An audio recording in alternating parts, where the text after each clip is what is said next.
Muy buenos días para todos. Bienvenidos de antemano. Agradecemos que hoy nos estén acompañando. Mi nombre es Manuel Gómez, líder community de la compañía Synergy Lowells. Nuestra empresa se especializa en prestar servicios profesionales en software de nómina, recursos humanos, turnos y asistencias para el sector privado y público. Esta mañana nos está acompañando el ingeniero Freddy Medina, experto en seguridad social con más de 21 años trabajando en compañías de outsourcing de nómina en el área de soporte. Gracias a ello, posee un gran conocimiento del régimen laboral, tributario y del régimen social. Entonces, desde ya nos estará compartiendo una información muy valiosa acerca sobre reducción de jornada laboral y licencias de paternidad. Así que te doy la palabra, Freddy. Sí, gracias. Muy buenos días a todos. Bienvenidos a este espacio en el que buscamos compartir con todos ustedes información útil sobre temas de normatividad que va generando constantemente y queremos ponerlas en conocimiento y analizarlas para ustedes de tal manera que puedan tener un desglose mejor de lo que nos está generando la normatividad que constantemente está cambiando. Para esta oportunidad preparé unas memorias, voy a compartir mi pantalla para que podamos entrar ya en materia como tal. Me sirve el micrófono.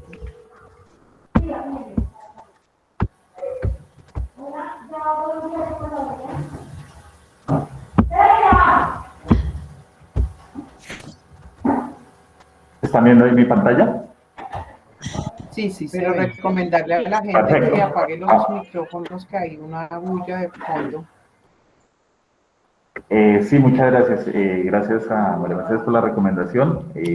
Por favor, si nos colaboran cerrando micrófonos para que la charla sea mucho más nítida y clara para todos los asistentes. Listo. Vamos a tratar tres temitas dentro de la jornada. El primero tiene que ver con los cambios más recientes que se generaron en normatividad frente al tema de la licencia de paternidad. Vamos a mirar cómo o qué requisitos debemos cumplir para acceder a esa licencia y cómo funciona lo que trajo la nueva normatividad frente al tema de la licencia de paternidad compartida y compartida a tiempo flexible. Vamos a mirar el tema también de legislación que nos habla de la reducción de jornadas laborales que está proponiendo el gobierno y que tenemos unos plazos para cumplir. Y finalmente, un temita adicional de la devolución de aportes de pensión de acuerdo a la sentencia que nos sacó la Corte Suprema de Justicia frente a este particular. Entrando en materia, vamos a hablar inicialmente de la licencia de paternidad. La licencia de paternidad originalmente estaba reglamentada a través del artículo 236 del Código Sustantivo del Trabajo y recientemente, el año pasado, con la Ley 2114 del 2021, hubo una serie de modificaciones al otorgamiento de la licencia de paternidad. La primera es que pasó, como decía el Código Sustantivo del Trabajo, pasó de ser de 8 días hábiles a 2 semanas. Eso significa 14 días.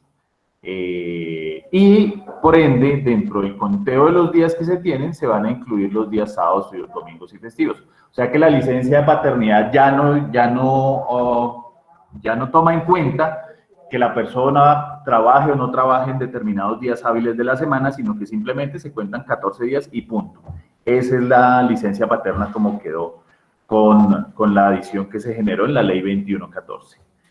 ¿Qué requisitos tengo para acceder? Pues digamos que esos no cambiaron, no se modificó frente a lo que ya estaba establecido. Obviamente que el padre debe ser cotizante, es la primera situación que se genera para la licencia paterna, que no debe haber mora en la cotización del trabajador como tal. La licencia aplica para los hijos del cónyuge o compañero permanente y también para aquellas parejas que hicieron un proceso de adopción. Tiene la misma validez. Si no se ha hecho cotización por el tiempo de gestación, se debe otorgar proporcional al tiempo cotizado. Significa que si el tiempo de gestación, los 9 meses, solo se cotizaron 5, pues asimismo la licencia materna y paterna se hará de manera proporcional.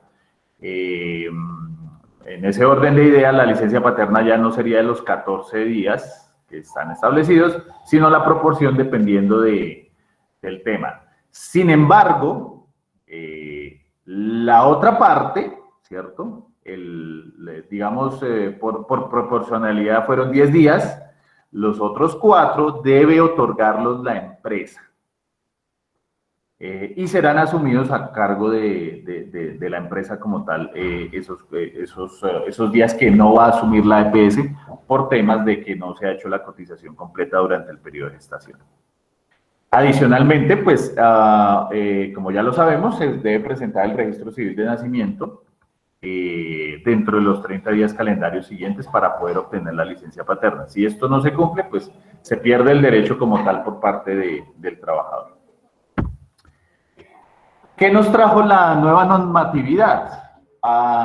Nos trajo una licencia de paternidad compartida, ¿sí? Que está descrita en la ley 2114, en la cual la madre, la esposita del señor, puede compartir hasta 6 semanas de licencia de maternidad con el padre. ¿Eso qué significa? Que a las 2 semanas que ya tiene por derecho como tal el papá, se le pueden añadir esas 6 semanas adicionales, máximo 6 semanas, pueden ser 1, 2 o hasta 6 semanas, de tal manera que la licencia de paternidad máximo en semanas sería de 8 semanas como tal. Obviamente esas semanas que comparte la mamá se descuentan de la licencia de maternidad de ella. ¿Listo? Y aquí es donde viene algo importante de cómo debe funcionar. Lo primero es que para que esta distribución se dé, es decir, que haya una cesión de semanas por parte de la mamá hacia el papá, debe ser de común acuerdo entre papá y mamá. Primer punto obvio, ¿sí? Pareciera.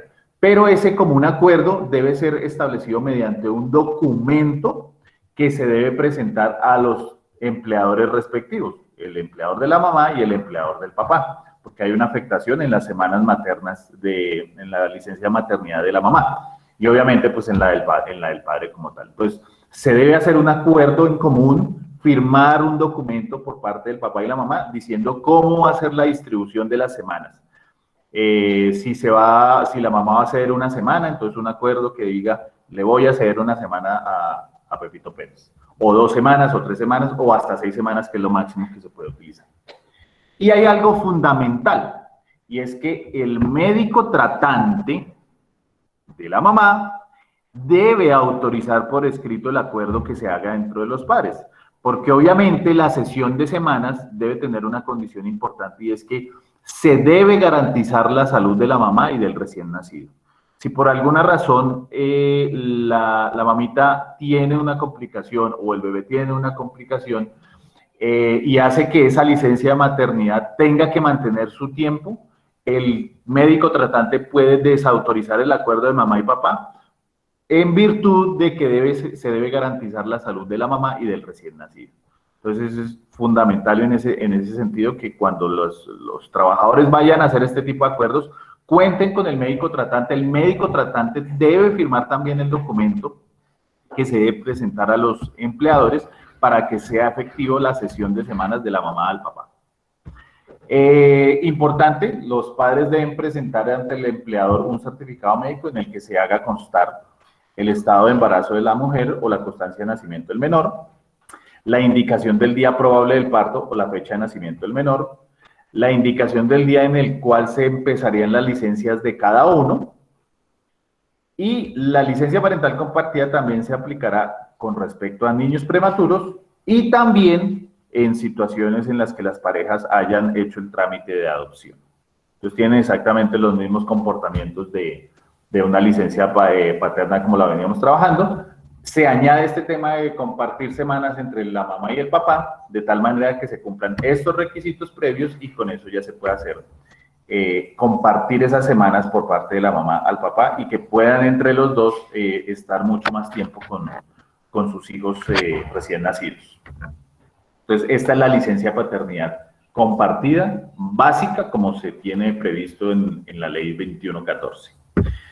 Adicionalmente, la ley 2114 también estableció una licencia de paternidad compartida con tiempo flexible. ¿Qué significa eso? Que los padres, la mamá o el papá, pueden optar por esta licencia parental flexible de manera parcial, de tal manera que se cambie un periodo de tiempo determinado de su licencia de maternidad o paternidad por periodos de trabajo en medio tiempo. ¿Qué significa eso? Que si yo, por ejemplo, definí que voy a hacer uso de la licencia compartida flexible, en las mañanas voy a estar con mi hijo y con mi esposita compartiendo el tiempo con ellos y en la tarde hago teletrabajo. Es básicamente hacia donde está dirigida esta licencia de paternidad compartida flexible. Significa eso que los padres que quieran usar esta figura deben hacerlo antes de la semana 2 de su licencia paternidad. Y las madres deben establecer el acuerdo y no debe hacerse ese acuerdo antes de la semana 13 de su licencia maternidad. De esa manera, la distribución de la licencia debe ser, obviamente, como lo mencionábamos ahorita, un común acuerdo entre padre y madre, que se hace exactamente de la misma forma, un documento que firman los padres indicando que se va a acceder a la licencia parental flexible de tiempo parcial y obviamente también tenemos que tener la autorización del médico tratante para que garantice que el acuerdo es válido y que no se pone en riesgo la salud ni de la mamá ni del recién nacido. En ese orden de ideas, si yo defino que una licencia, la mamá le cede 6 semanas al papá para su licencia paterna, significa que el papá puede utilizar esas 6 semanas con una licencia de tiempo flexible y por lo tanto se le duplica su tiempo. Va a estar ya no 8 semanas con su bebé, sino va a estar 8 y 6, 14 semanas con su bebé. Teniendo en cuenta esta opción que nos brinda la ley 2114 de poder hacer uso de licencia flexible, parental flexible, pero con tiempo compartido. Aquí es importante, obviamente, que sea una situación avalada por la empresa, obviamente, ya que no en todos los casos y no en todas las situaciones se podrá acceder a una licencia de este estilo. ¿Por qué? Porque si mi trabajo no me permite hacer ese tipo de trabajo desde casa, que es la modalidad en la que podría estar funcionando, o mis turnos de trabajo son de cierta manera extensos y no puedo disponer de media jornada para estar, pues ya ahí es un tema que definitivamente la empresa es quien avala si efectivamente se puede dar esa compartibilidad de tiempo flexible para poderla ceder al trabajador y que pueda hacer uso de esta figura que establece la norma. Entonces, por eso es tan importante que el documento de común acuerdo sea entregado al empleador para que él dé también su aval y efectivamente pueda otorgar esa licencia de esa manera de acuerdo a cómo nos establece la normatividad. No sé si tengamos preguntas ahí. Si quieres, minimizamos un poco la ventana para de pronto, antes de pasar al tema siguiente, poder dar respuesta a algunas preguntas que estén haciendo. Muy buenos días. Esperanza Mata hace la siguiente pregunta. ¿El pediatra es quien autoriza? Sí, como lo indica el decreto 2114, el médico tratante es quien establece si efectivamente la licencia se puede compartir, la mamá puede compartir, teniendo en cuenta siempre y como prioridad la salud de la mamá y la salud del recién nacido. Entonces, sí, efectivamente, no sé si sea efectivamente el pediatra o el médico tratante, allá en la EPS donde se va a hacer el proceso o donde la persona está afiliada. Tenemos otra pregunta, Marcela Cogollo Guzmán. Buenos días. En estos días de licencia se asume la EPS, en caso de que la licencia sea flexible o compartidas. Correcto. La norma establece que cuando hay cotización por el tiempo completo de gestación, es la EPS quien asume el costo de de esa licencia materna por un lado y la licencia paterna por el otro. Evidentemente hay unas condiciones. Por ejemplo, la primera, normalmente, algo que nos exigen las EPS, es que el grupo familiar esté unificado. Eso es una de pronto de las situaciones que se puede exigir, de tal manera que la EPS es la que va a dar como tal su licencia de paternidad, tal cual como en el trámite que está actualmente.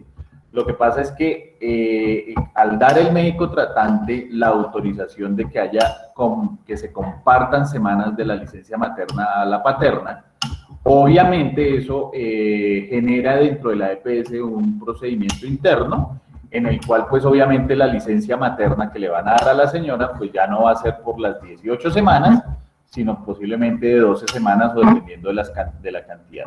Y lo mismo va a pasar con el papá. Le van a dar las 2 semanas más las que le cede a la mamá. Entonces, en ambos casos es la EPS la que asume como tal el costo.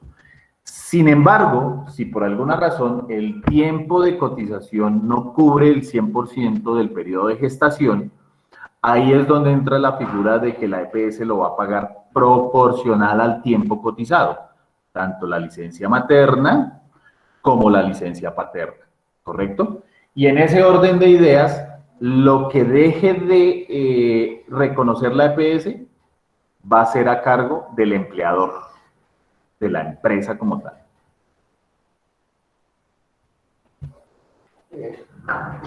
Aquí tenemos otra pregunta de novia Liliana Alonso. En caso de que la madre no trabaje, ¿del mismo modo puede compartir la licencia? No, no, porque es que la licencia materna se le otorga a las mamitas que están trabajando, ¿sí? Y el reconocimiento en dinero lo da la EPS en ese caso. Si la mamita no está trabajando, pues no le van a dar reconocimiento de esa licencia materna, porque pues no hay un ausentismo a que presentar ante un empleador y por lo tanto se falla en uno de los elementos que nos está diciendo la licencia paterna, que debemos ponernos de acuerdo y entregarle ese acuerdo, primero al médico tratante y segundo a los empleadores respectivos. En este caso solo hay un empleador, o sea que la persona, digamos que sea el papá el que esté trabajando, solamente el papá tendría derecho a los 14 días que tiene establecido la ley, las 2 semanas. María Hernández pregunta, ¿desde qué semana la mamá puede compartir las 6 semanas? Las 6 semanas que se pueden compartir son de la semana 13 a la semana 18. Significa obviamente que el acuerdo se debe producir antes de las 2 semanas de nacido el bebé, porque si no, pues ya si llegamos a la 3ª semana y no se ha hecho el acuerdo, pues ya el trabajador pierde su compartición de semanas y ya no se pueden ceder uno al otro. Entonces, el trámite casi que en la medida de lo posible debe hacer inmediatamente nazca el bebé o antes, si es factible, dependiendo pues de la programación de temas de fechas de nacimiento y todo lo demás, que la mamita tenga con su médico tratante. Entonces, siempre es importante asesorar a los trabajadores y decirles, traten de ser muy organizados con eso porque el tiempo es muy cortico. Por ejemplo, para el papá son solo 2 semanas que tendría para tomar decisión de compartir semanas con la mamá. Entonces, es importante que lo tengamos en cuenta.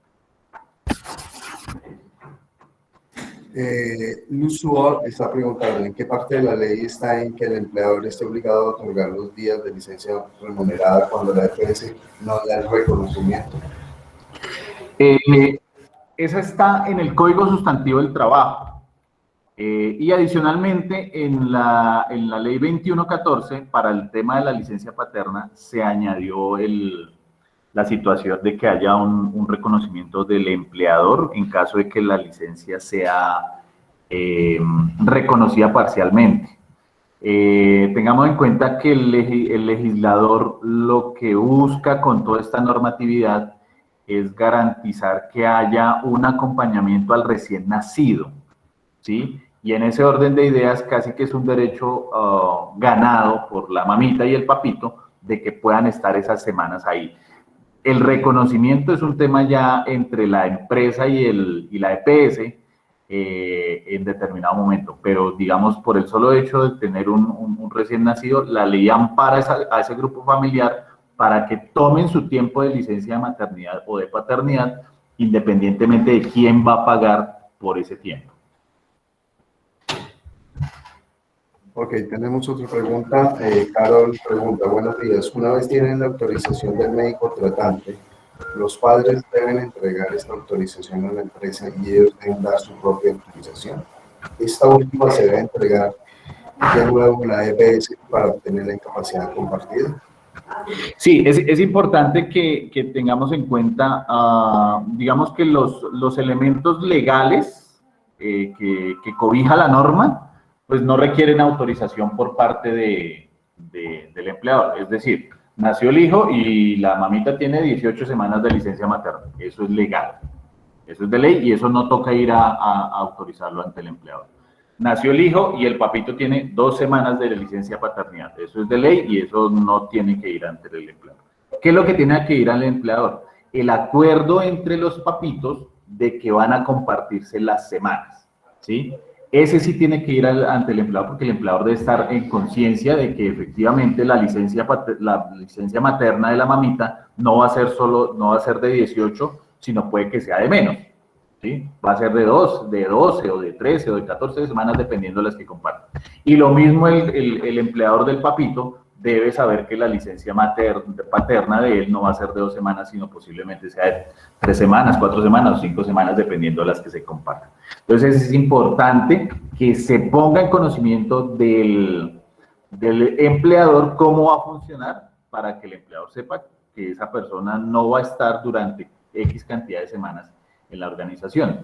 Es adicional al trámite, obvio, que se hace normalmente frente al reconocimiento de la licencia materna y paterna que debe hacer la empresa ante la EPS, ¿sí? La EPS ya sabe del tema porque el médico tratante dio previamente su visto bueno de que se iban a compartir semanas y por lo tanto allá en los sistemas de la EPS ya se sabe que la licencia materna de la mamita va a durar menos y que la licencia del papito va a durar más. Freddy, perdón, yo tengo una pregunta ante eso. Si el empleador no está de acuerdo porque necesita a la persona en el puesto, obviamente ya se hizo todo el trámite, tiene el trámite del médico, tiene todo, hicieron todo, pero si el empleador no estuviera de acuerdo con que esa persona tome 4 semanas más o 6 semanas más, ¿tiene que cedérselo? No puede el empleador. No puede negarse. No puede negarse. Okay. Lo que se está haciendo con el trámite es informarle que va a estar más tiempo por fuera.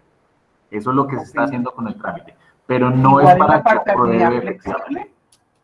En la paternidad flexible, en la paternidad flexible no puede negarse, pero es importante tener en cuenta de cómo van a coordinar el trabajo de la persona en los medios tiempos en los que él va a estar trabajando.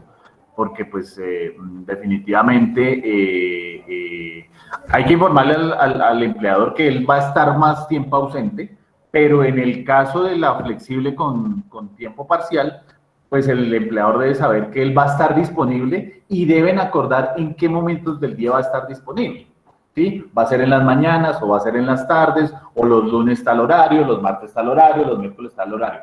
Eso es para, digamos, el empleador no puede negarse al proceso que se está ejecutando y lo que deben hacer es coordinar cómo va a funcionar el proceso y qué tiempos van a estar ausentes las personas. Pero el empleador no puede negarse. Ok, listo, gracias. Daniel Alfonso Ortiz pregunta, buenos días, si una pareja tiene, por ejemplo, gemelos y uno de los niños enferma, ¿se otorga la licencia compartida de uno de los niños así el otro se encuentre bien de salud? No entendí la pregunta, repítemela otra vez.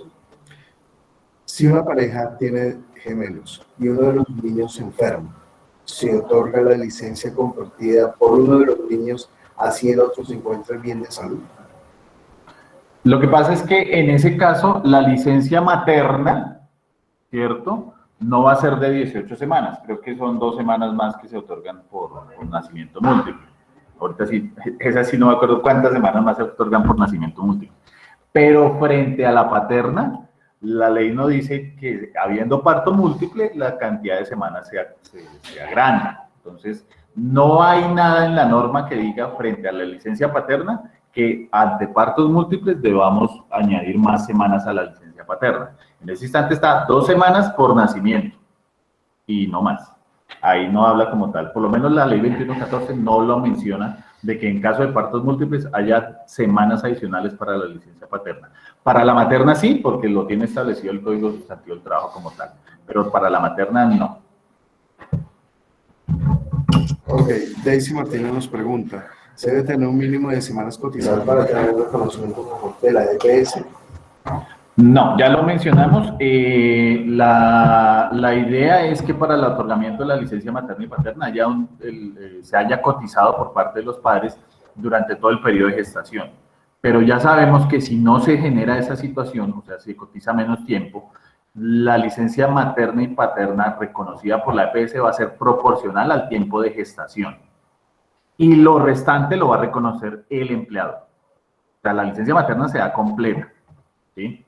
Porque independientemente de que la persona no haya cotizado, pues el bebé necesita estar con su mamá a las 18 semanas o con su padre las 2 semanas iniciales, ¿sí? Entonces, ese derecho existe y es independiente de las cotizaciones que se hayan realizado. Lo que pasa es que una parte la va a reconocer la EPS y otra parte la va a reconocer el empleador. Marcela Cogollo Guzmán pregunta, si el médico tratante no está inscrito a la EPS, ¿puede utilizar la licencia parcial o compartida? Sí, lo importante es que el médico tratante dé conocimiento a la EPS pues, de la situación y que esté de acuerdo con razones médicas de que sí se puede otorgar la licencia paterna y materna y se puede compartir las semanas de la mamá al papá. Eso es lo fundamental, que haya un aval médico de que no se corre riesgo la vida de la mamá ni del recién nacido. Gestión Humana nos pregunta, ¿las semanas de la licencia de paternidad también se pueden ceder o compartir a la madre? No. Del papá a la mamá, no se puede. Natalia Romero, en el caso empleador, debería asumir las 2 semanas de licencia de paternidad si no cumple los requisitos para que lo reconozca la EPS. Tal cual. Si la cotización por el periodo de gestación fue 0, no se hizo cotización y que sería un caso muy extraño, pero puede pasar. La licencia paterna se le otorga, ¿sí? Y el empleador es quien asume como tal el costo de esa licencia. Okay. Un trabajador en el cargo de auxiliar de bodega de su trabajo, sea presencial, puede solicitar trabajar medio tiempo para disfrutar la compartida flexible. En tal caso, entiendo que la empresa se puede negar, pero este trabajador legalmente puede alegar vulneración de derechos de su hijo. Efectivamente, no se puede negar, la empresa no se puede negar. Lo que se hace con el trámite de informarle al empleador es decirle que él va a tomar esa opción y que se coordine el tema del trabajo con él. Esa es básicamente como la situación. ¿Cómo va a funcionar el tema de ese mediodía o esa media jornada en el que él va a estar disponible para hacer trabajo de la empresa? Eso es lo que se debe coordinar con la empresa, pero la empresa no se puede negar al trámite. Okay. Coordinador de calidad de electricistas, ¿el pago de las semanas adicionales lo cubre la EPS y se pagan al 100% o a qué porcentaje de incapacidad? Uy, qué pena, espera, no te entendí. ¿Me la repites? Qué pena. El pago de las semanas adicionales lo cubre la EPS y se pagan al 100% o al porcentaje de la incapacidad. No, se pagan al 100% como está establecida la licencia materna. Recordemos que el reconocimiento de la EPS sobre la licencia materna y sobre la licencia paterna es el 100% del IBC de cotización anterior a la fecha de nacimiento del niño. Si el niño nace el 10 de febrero del 2022, el IBC con el que le van a reconocer a cada uno de los papitos va a ser el IBC del mes de enero, con el que cada uno cotizó allá en cada una de sus empresas. La mamita cotizó con 2 millones de pesos, sobre 2 millones de pesos le van a pagar su licencia materna. Y el papito cotizó sobre 3 millones de pesos aquí en la otra empresa, sobre 3 millones de pesos le van a pagar su licencia paterna. Seguridad Industrial, ZFB pregunta, si tienen los padres de diferentes EPS, ¿se puede otorgar paternidad flexible o semanas compartidas? Ese está más difícil. La verdad es que entiendo que ahí se puede dificultar el trámite, por lo que pues, el reconocimiento no está en la misma EPS. Sin embargo, es un tema de orden administrativo entre la empresa y la EPS como tal, que otorga cada una su licencia, obviamente. Pues la EPS 1 va a otorgar la licencia materna, la EPS 2 va a otorgar la licencia paterna, y sobre esas va a ser la compatibilidad. Con toda seguridad, una EPS se va a ver beneficiada porque pues, la disminución de las semanas en la licencia materna hace que tenga que reconocer menos, mientras que la otra hace que tenga que reconocer más. Pero ese tema, digamos, es un tema netamente administrativo y no debería presentar ningún inconveniente. Yuri Marcela Corredor nos pregunta, buenos días, es decir que el empleador no se puede negar a la ampliación de la licencia de paternidad, pero en el caso de la licencia flexible no me quedó muy claro, en el caso de que, por ejemplo, el padre no pueda hacer teletrabajo. Tengamos en cuenta algo y es lo siguiente, la empresa no se puede negar al trámite, ¿sí? Y es una decisión, un acuerdo entre el papito y la mamita de la manera en que se van a ceder las semanas. El médico tratante da un aval médico de que no corre peligro la mamita ni el recién nacido, y la empresa entra en conocimiento del tema porque debe coordinar con sus trabajadores cómo va a funcionar la situación.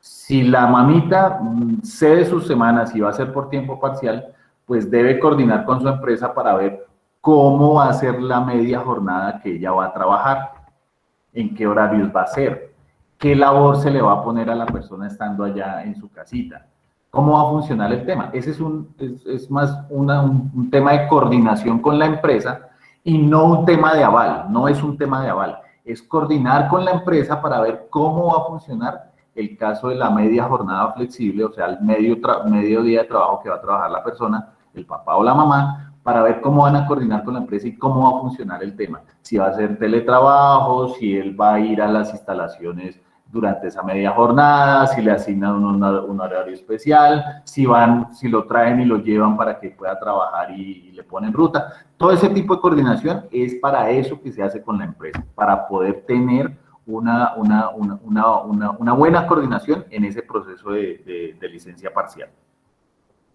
Gestión Humana pregunta, si la EPS no reconoce la licencia, ¿la empresa la debe dar y esta debe ser remunerada? Sí, ya lo mencionamos y efectivamente el derecho se tiene por el solo hecho de nacer el hijo, y el reconocimiento es el que se debe pelear entre la EPS y la empresa, pero ahí no hay lugar a negarle a la persona que tenga menos licencia materna o menos licencia paterna. Creo que Yasmín ya le respondimos. ¿Cuál? La de Yasmín Martínez. La cantidad de semanas que la mamá otorga al papá lo reconoce la EPS al padre para que la empresa realice todo. Ambas son trámites que debe realizar cada una de las empresas. Como les comentaba, entonces la mamita le cedió 6 semanas al papito, entonces la empresa debe estar por eso se hace el trámite previo, la empresa debe estar en conciencia de que no tiene que ir a cobrar 18 semanas, sino solamente 12. Y lo mismo la empresa del papito debe estar consciente de que no tiene que ir a cobrar 2 semanas, sino que tiene que ir a cobrar 8. Pero es un trámite interno como tal. La última pregunta, asistente talento humano. Si la mamá no se encuentra laborando, la licencia flexible no aplica, es decir, el papá no puede recibir esa licencia de paternidad flexible. No, ahí no aplicaría porque, digamos, una de las condiciones es que deben estar ambos trabajando para que haya cesión de semanas de una a la otra. Perfecto. Bueno, igual, si tienen más preguntitas, al final podemos hacer un barrido adicional. Vamos a pasar al siguiente tema, que tiene que ver con la reducción de jornada laboral. La jornada laboral está establecida en Colombia a través del Código Sustantivo del Trabajo en el artículo 161. Mediante la ley 2101 del 2021, que salió el año pasado, El gobierno ha querido empezar a hacer una reducción gradual de la jornada laboral en Colombia, de tal manera que las horas a la semana que deban prestar servicio a los trabajadores pase de 48 horas a 42 horas a la semana. Como les comento, es una disminución gradual y hay unos plazos y unos tiempos establecidos por la norma, de tal manera que se pueda realizar esta reducción de jornada. Importantísimo y fundamental, esta disminución de la jornada laboral no implica que se va a disminuir el salario. Significa que si yo recibo el salario mínimo, cuando empieza, ahorita que estoy trabajando 48 horas a la semana, cuando empiece a trabajar 42 horas a la semana, no me van a dejar de pagar sino mi salario mínimo, el $1.000.000. No va a haber ninguna reducción de salario por cuenta de hacer la disminución de la jornada laboral. Eso como empleadores lo debemos tener muy presente. No debe haber disminución de salario por cuenta de la disminución de la jornada laboral. ¿Qué es lo que nos dice el artículo 3º de la Ley 2101 que nos trae esta reducción gradual? Primero, en los próximos 2 años de entrada en vigencia de la ley, que entró en el mes de agosto del año pasado, se reducirá 1 hora de jornada laboral a la semana, es decir, que dentro de los próximos 2 años, o a más tardar el último mes de los próximos 48 meses, la jornada debe quedar en 47 horas semanales. Después de 3 años, o sea, en el año siguiente, se va a reducir otra hora, quedando de esta manera en 46 horas semanales. Y a partir del 4º año, se van a reducir 2 horas cada año. Es decir, estamos en 46 en el 3er año. En el 4º año vamos a quedar en 44. Y en el 5º año vamos a quedar en 42 horas semanales, de acuerdo a lo que estableció la Ley 2101. Esa es la manera en que debemos empezar a implementar la reducción de jornada laboral durante estos 5 años que vienen desde la expedición de la norma. Se expidió en el mes de agosto y ya llevamos un tiempito que debemos estar como mirando al interno de nuestras organizaciones cómo es que nos va a funcionar el tema de la reducción de jornada laboral. Algunas empresas ya de hecho lo han venido haciendo o inclusive ya lo tenían. Hay empresas de orden administrativo que, por ejemplo, trabajan de lunes a viernes 45 horas. Entonces ellos ya, sin saberlo, sin siquiera haber salido de la ley, ya habían hecho reducción de jornada laboral. Y en ese orden de ideas deben establecer los parámetros para cumplir lo que nos dice el artículo 3 de la Ley 2101. 2 años, 47 horas. En el 3er año, 46. En el 4º año, 44. Y en el 5º año, 42. Eso es a lo que debemos llegar en el transcurso de los próximos 5 años frente al tema de la reducción de jornada laboral. Este tema es muy sencillito, pero sé que van a tener muchas preguntas al respecto, entonces damos paso a las preguntas que puedan tener al respecto de la reducción de jornada laboral. Creo que ahí María Mercedes y Mayerlin han levantado la mano. María Mercedes, si quieres.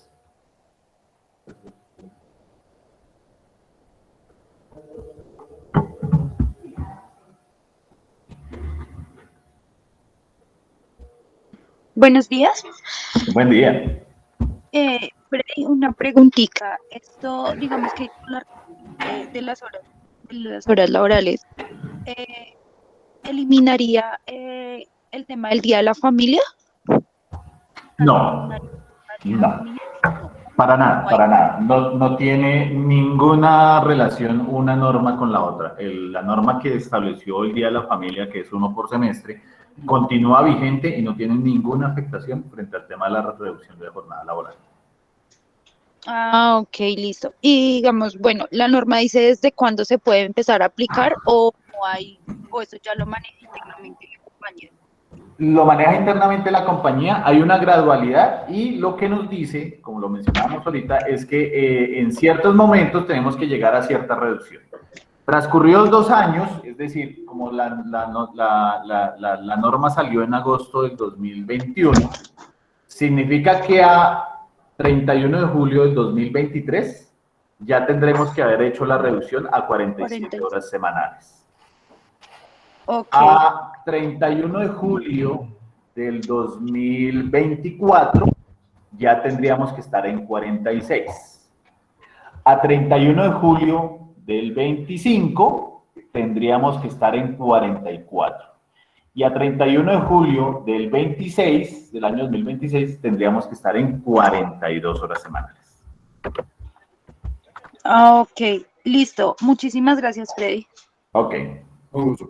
Yo tenía la mano levantada, pero era para una anterior, Ok. para lo de licencias. Listo. Listo, por aquí nos preguntan, ¿el subsidio de transporte continúa igual o bajaría? No hay disminución de ningún tipo en las remuneraciones que están establecidas por ley, ni en el salario mínimo y obviamente en el subsidio de transporte tampoco. El subsidio de transporte tengamos en cuenta que se da para apoyar a la persona para que pueda ir a trabajar, ¿sí? Esa ida al trabajo no cambia, o sea, los buses son los mismos, a pesar de que trabaje menos días, menos horas en el día. Entonces, el subsidio de transporte se mantiene exactamente igual y no hay ninguna disminución. Nos pregunta Claudia María, ¿pero sí elimina las horas de capacitación para jornadas de 48 horas? No, la norma no establece nada frente al tema de horas de temas de capacitación y nada, y solamente establece que hay una disminución de la jornada laboral. No establece, no hace ninguna claridad frente a otro punto adicional que tenga que ver con horas de la jornada de los trabajadores. Solo que hay que disminuir la manera. Obviamente, la empresa es la que puede entrar a determinar cómo hace su reducción. Porque puede ser que la empresa diga, ¿saben qué? Los voy a poner a trabajar 5 horas todos los días, de lunes a sábado, o 6 horas, las que apliquen, ¿sí? Para llegar a las 42. O la empresa puede decir, los voy a poner a trabajar 9 horas, lunes, miércoles, viernes y sábado. ¿Sí? Ya ahí depende es cómo la empresa quiera hacer su gradualidad y cómo puede organizar al interno su producción de tal manera que pueda cumplir con lo que dice la norma como tal. Bien. Están levantando la mano. ¿En qué orden lo damos? ¿Gestión humana creo que fue?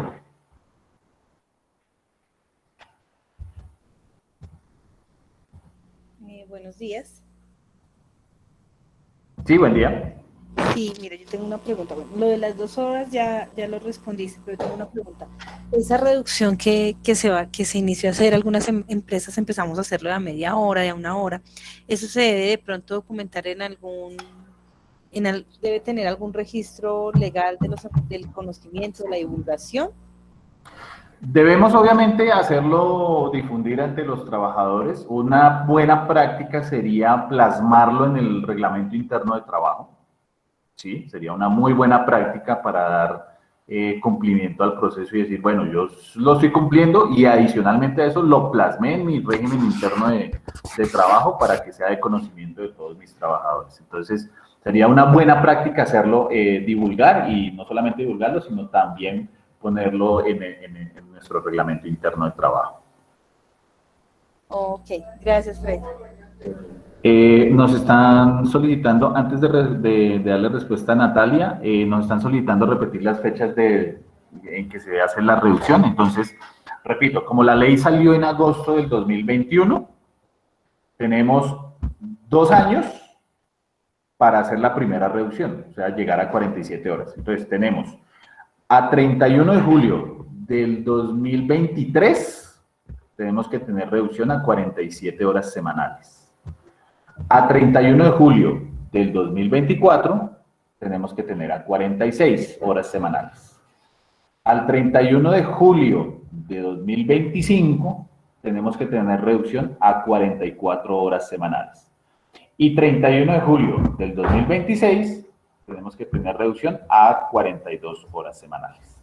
¿Listo? Natalia, muy estudiosa veo de la norma, nos indica que en el artículo 6 de la ley dice que se exonerarían las horas de capacitación, así como el día destinado a jornada familiar. ¿Me podría confirmar? Efectivamente, significa que las horas de capacitación se siguen dando independientemente de la reducción de jornada que yo haga, y también el día destinado al Día de la Familia se exoneraría de esta reducción, es decir, el Día de la Familia me lo dan y punto. Como les mencionaba ahorita, no hay, no quiere decir que el Día de la Familia me va a durar 6 horas, no, a mí me dan el día completo, mi Día de la Familia como tal. Sea de 6 horas la jornada, sea de 8 horas la jornada, sea de 7 horas la jornada, sea de 4 horas la jornada, ese es mi Día de la Familia como tal. Por lo tanto, está exonerado de la reducción de jornada laboral.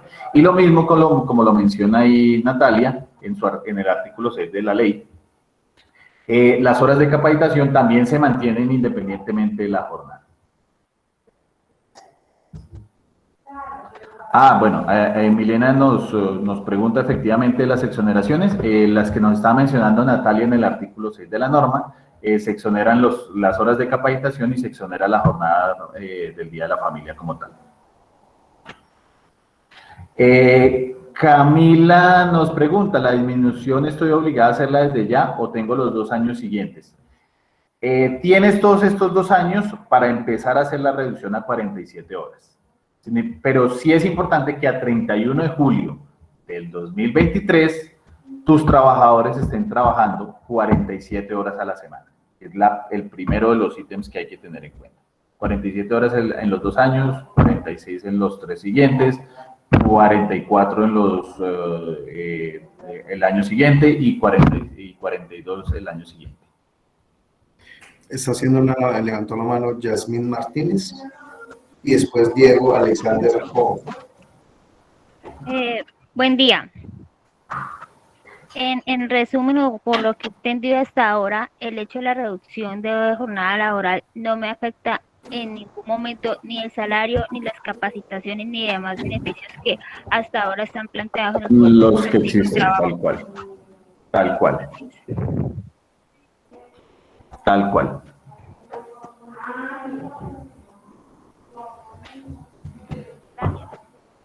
Diego Alexander Joven levantó la mano.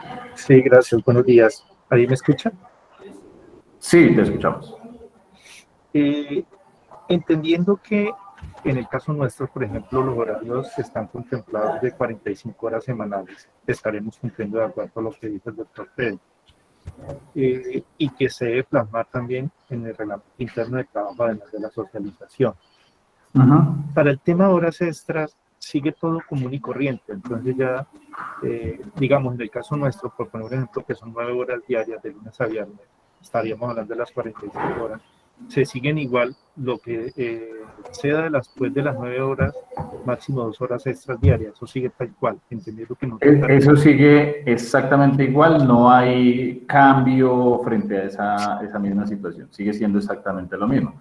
Obviamente, en la medida que se vaya implementando el resto de la gradualidad que se tiene establecido en la norma, pues ya el tema va a cambiar. Si tú, digamos, vas a llegar a un esquema en el que realmente para establecer si hay horas extras o no, vas a tener que establecerlo de la semana para ver si se superaron las 42 horas en la semana o no.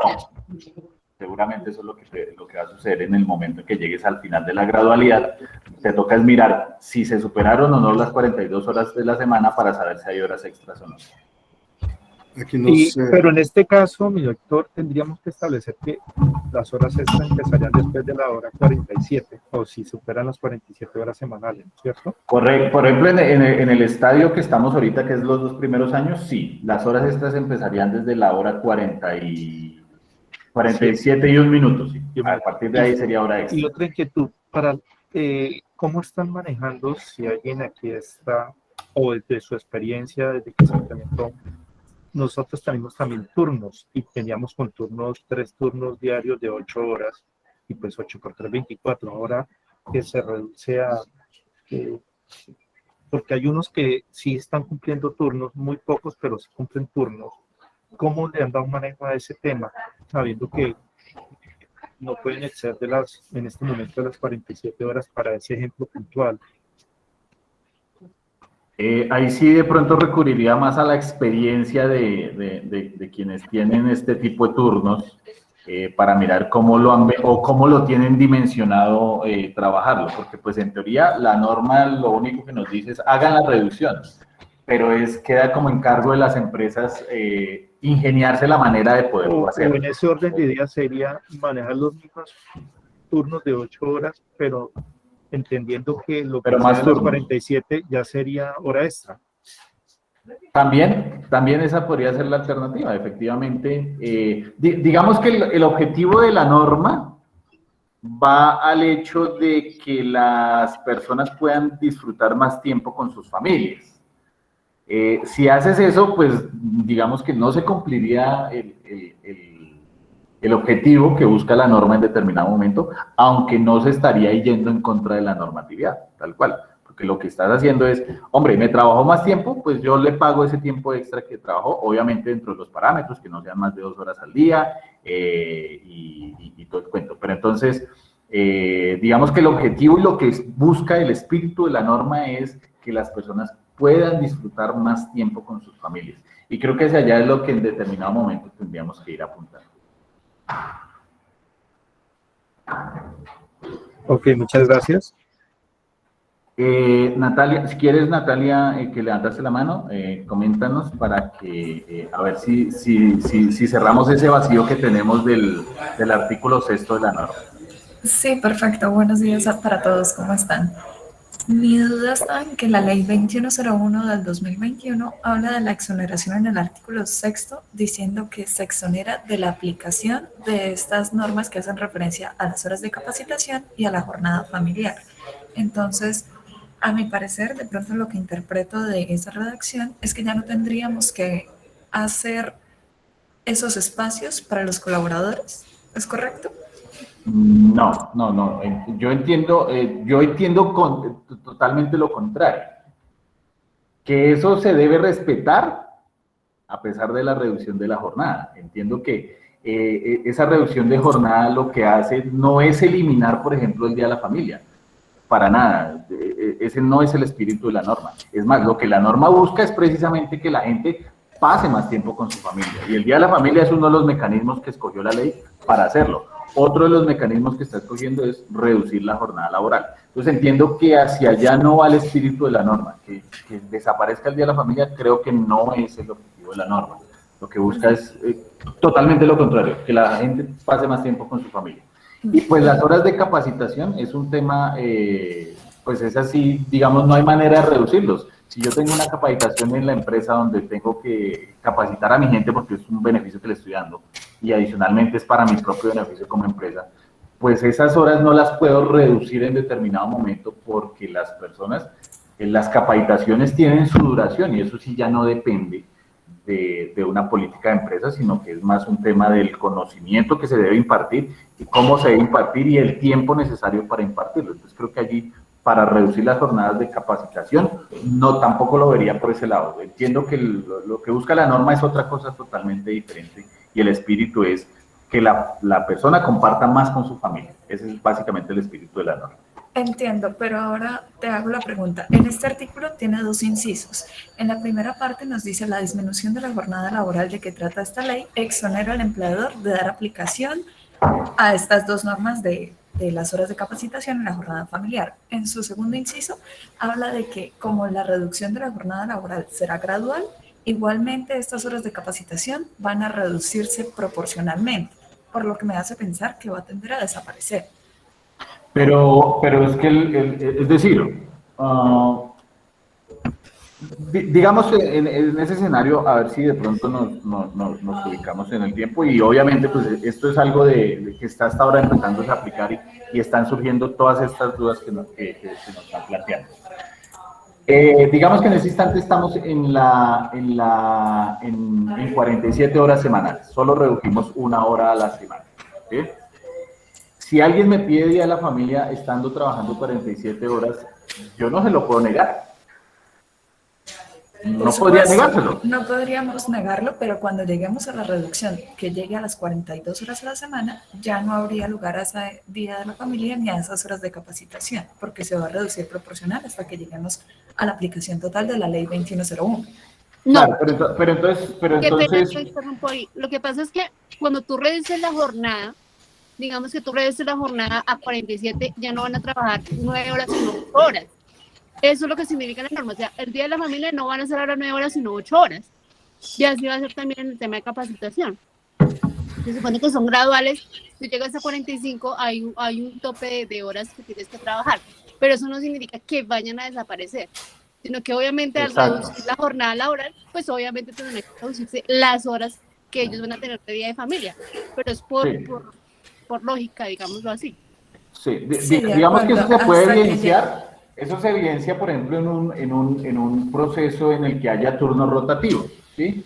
Entonces, si la persona pide, estando en turno rotativo, pide su jornada del día de la familia, pues esa jornada ya no van a ser las 8 horas de un día completo, sino van a ser 6, ¿sí? Y a las 10 de la noche tendrá que volver a cumplir su turno. Pero en un caso en el que las personas trabajan de lunes a viernes, ¿sí? Pues ahí no va, digamos, a pesar de que la jornada sea de 6 horas, pues la persona no va a ir en todo el día. ¿Sí? Digamos que eso es parte de lo que las empresas deben organizar al interno de cómo van a hacer la implementación y cómo van a hacer la gradualidad que tienen que utilizar. Es muy posible que las empresas digan, ¿sabe qué? Yo doy el día a la familia, punto. Así haya reducción de la jornada laboral. ¿Sí? No es que sea una obligación para la empresa no darlo por el hecho de la reducción, sino que va a ser, como lo mencionas ahorita, proporcional a la jornada laboral que se haya reducido y lo mismo las horas de capacitación. Y adicionalmente la empresa puede decir, no, yo las sigo dando como venía dándolas a pesar de que yo hice ya mi reducción de jornada laboral. Pero no van a desaparecer, eso sí es importante tenerlo en cuenta. Ok, muchas gracias. Bueno, hay una última persona que tiene la mano levantada, es Marta Alonso, por favor.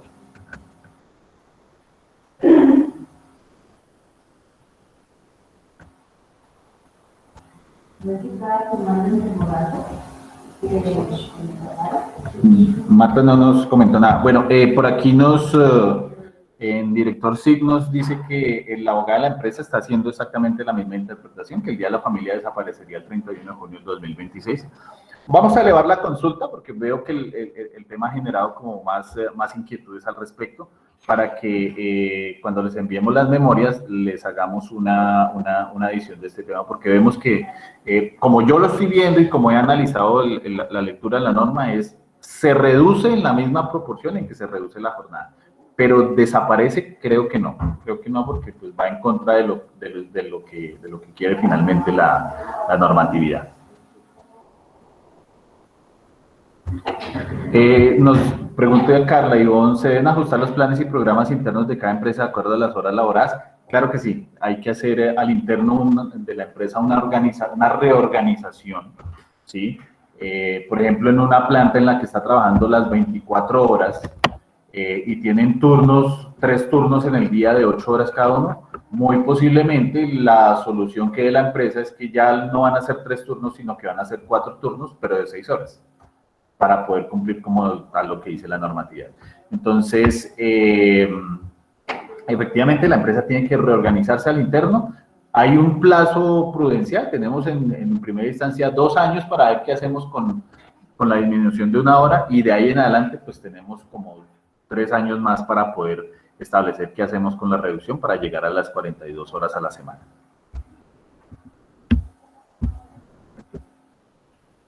No sé si hay alguna otra inquietud. O pasamos al último tema, que es ya con el que cerraríamos la charla. Aquí nos preguntan, si los empleados que tenemos es por contrato de prestación de servicios, ¿esa norma aplicaría para ellos? No.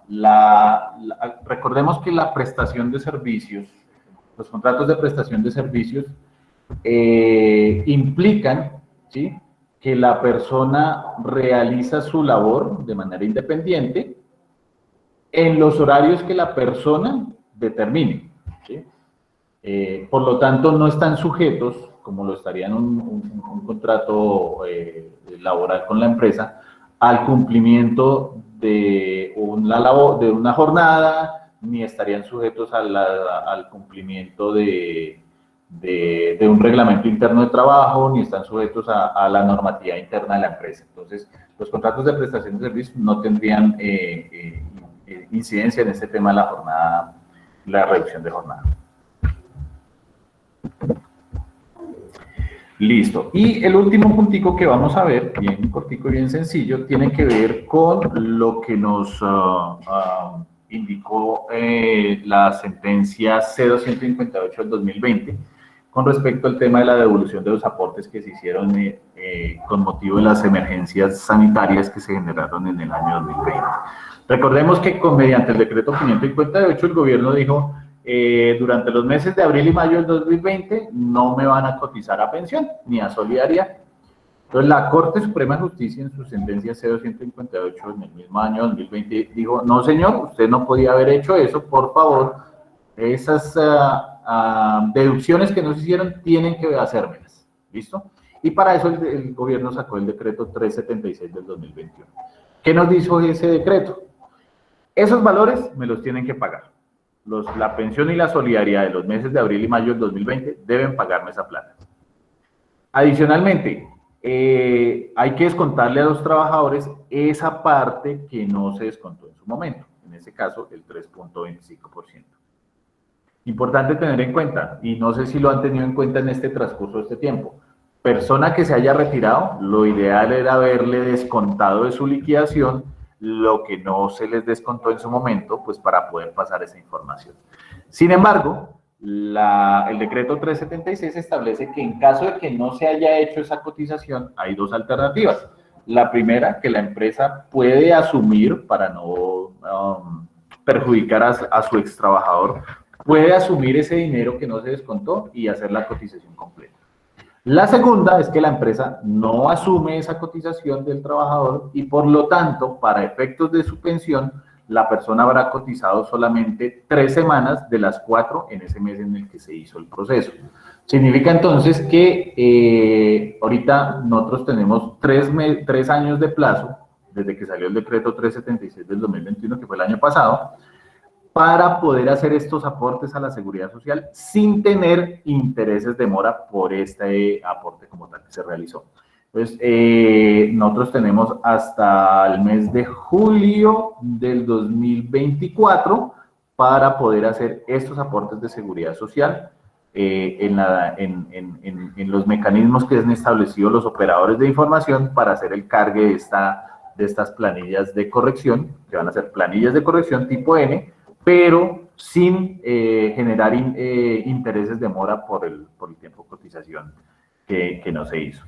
Entonces, es importante que tengamos en cuenta que algunas empresas posiblemente ya han realizado su proceso, ya al interno han organizado su esquema de descuentos a los trabajadores, de cómo se va a hacer.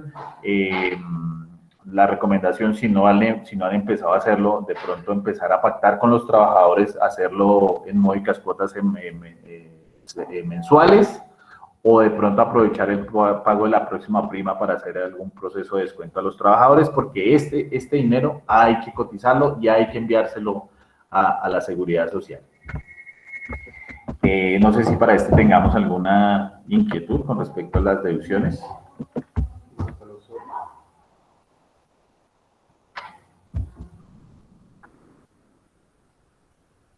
Sí, Freddy, tenemos 2 manos levantadas, que es Marta Alonso y Lorena.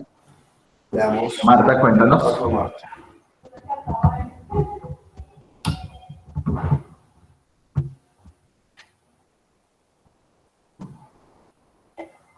¿O Lorena?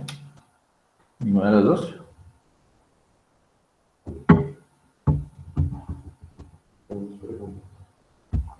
Listo, nos pregunta Marcela, si el empleado no labora con la compañía, ¿cómo sería el proceso? Hay 2 alternativas, que la empresa ponga ese valor, ¿cierto? Porque la empresa quiere, ¿cierto? No es obligación ni nada. O no hacerlo, Simplemente, si el trabajador ya no labora en la empresa hace la cotización del pedazo que le corresponde solamente a la empresa, de ese 12% que dejó de cotizarse y que le corresponde a la empresa. Por lo tanto, como el trabajador no hizo su cotización completa, al trabajador le aparecerán allá en su récord de semanas, no 4 semanas del mes de abril, sino le van a aparecer 3, porque faltó esa cotización de ese pedacito de parte de él. Pero la empresa sí tiene que hacer su aporte completo del 12%. Luzua nos pregunta lo mismo. ¿Cómo hace el trabajador retirado de aporte a pensión? No, ahí digamos que lo que se hace es la empresa pone el 12% que le correspondía a ella y el trabajador retirado, como no solo aportó el 0.75% en su momento, pues eso significa que la suma de esas cotizaciones le va a dar para que su récord de semanas sea solamente de 3 semanas en el mes de abril y 3 semanas en el mes de mayo, ¿sí? En lugar de las 4 normales que se generan en la cotización. Pero digamos que no hay ningún problema en que esa situación suceda, porque la norma previó que en el caso de las personas que se retiraron y no se les hizo el descuento, pues no va a haber una afectación directa sobre su cotización, sino que simplemente va a aparecer que cotizó una semana menos en cada uno de los meses. Nos pregunta, las fechas para realizar esos pagos. Desde la salida de la norma, que fue también en el mes de julio del 2021, se tienen 3 años para realizar los pagos de pensión que no se realizaron, ¿sí? Importante tener en cuenta que el pago se debe hacer totalizado, es decir, yo voy descontándole a mis trabajadores, por ejemplo, esos dineros, y cuando les haya descontado a todos mis trabajadores, ahí en ese instante hago ese pago, por los retirados y por los activos que tengo en ese instante sobre la cotización que no se hizo en el mes de abril y en el mes de mayo. Pero no puedo hacer, le desconté a estos 5, venga, pago por estos 5. Le desconté a estos 3, al mes siguiente, venga, pago por estos 3. Al mes siguiente, desconté a estos 2, venga, pago por estos 2. No, debe hacerse una consolidación completa y hacer una sola planilla de corrección por el mes de abril y una sola planilla de corrección por el mes de mayo. Buenos días, una persona que está en proceso de jubilación y se está viendo afectada a sus pensiones, ¿es posible hacer el ajuste para no afectar al empleado? Sí, ahí digamos que el tema es que como nos van a hacer la recepción de la totalidad de los valores que se dejaron de cotizar en el mes de abril y los del mes de mayo en 2 planillas de corrección, para este caso particular en que haya una afectación sobre la jubilación de una persona, lo mejor es ir y pagar una planilla de corrección, pero ahí sí le cobrarían los intereses a la empresa. Para el caso en que necesito hacer la cotización de esta persona para no afectarle su proceso de pensión, se podría hacer una planilla de corrección, pero habría que pagar los intereses que corresponden. Exactamente, gestión humana nos dice, es decir, la empresa sí debe realizar el aporte completo del 12 y a los trabajadores vigentes se les debe realizar el descuento. Sí, sí. A los trabajadores que estén actualmente vigentes y que no se les cotizó allá en los meses de abril y mayo del 2020, hay que hacerles la deducción, como les digo, miren al interno de su organización si lo hacen mensualmente, le van descontando un valor o algo y reúnen esa plata y hacen el pago como tal de esas planillas de corrección. Pero sí hay que hacer el aporte de la empresa por el 12% y a los trabajadores hay que descontarle el 3.25 que dejó de descontárseles y sumar toda esa plata para hacer la cotización. Si el trabajador quiere realizar el aporte para cotizar esa semana que le faltó, me imagino que esa es a la que te refieres, ¿cómo lo hace? La ley no tiene previsto el tema. Digamos que ahí lo que en teoría lo que busca la ley o lo que pretende la ley ahí es que la persona trabaje una semana más de lo que normalmente debería hacer para completar su cotización. Pero no estableció que quien ya no estuviera en un empleador hiciera una cotización de pronto como independiente. No, como tal no lo estableció. Ahí tocaría entrar a detallar con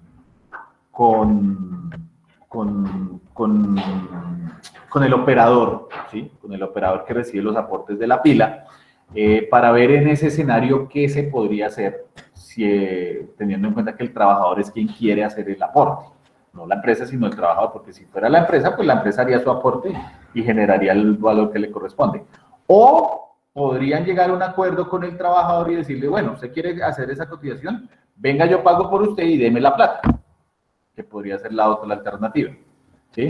Pero lo importante es que bajo el NID de la empresa es que debe quedar la cotización que se haga para que efectivamente esos aportes caigan allá en las cuentas que corresponden de la cotización de la persona en el fondo de pensiones. Es con el NID de la empresa que debe quedar ese aporte y eso es lo importante. Entonces, si por alguna razón el trabajador quiere hacer el aporte, es mejor que negocie con la empresa y la empresa haga el pago y el trabajador le consigna a la empresa. Sería como la alternativa. Gestión Humana también nos pregunta, buenos días, si la persona ya se pensionó, pues no hay que hacer nada. Significa que tenía las semanas suficientes, esa cotización no la necesitaba. Sin embargo, es importante que tengan en cuenta que ese valor, ¿cierto? Debió cotizarse al sistema de pensión, debió cotizarse. Y si debió cotizarse, debe trasladarse ese dinero para que la entidad respectiva que pensionó al trabajador le haga una devolución de saldos, ¿sí? Ese sería como tal el escenario. Como lo dijo la norma, el 321, esa cotización debe hacerse, porque a pesar de que la persona ya se pensionó, puede la empresa empezar a aparecer en mora con esa entidad por esa cotización que no se realizó. Entonces es mejor evitar ese riesgo de que a la empresa le empiecen a cobrar por una mora. Ah, ya se pensionó la persona, sí, pero la norma lo que dice es, esa cotización debió hacerse y por lo tanto deben entregarme esa plata al sistema de pensiones. Porque con esa plata, pues no solamente es la pensión de la persona, sino pues también hacen otro tipo de provisiones allá internamente en el sistema de seguridad social en pensión para efectos de cubrir pensiones que ya están actualmente, para efectos del Fondo Prosperar, para una cantidad de cosas. Ellos disponen de esos recursos para poder hacer los procesos internos que establece la subcuenta de pensión en el sistema de seguridad social. No sé si tenemos alguna otra inquietud.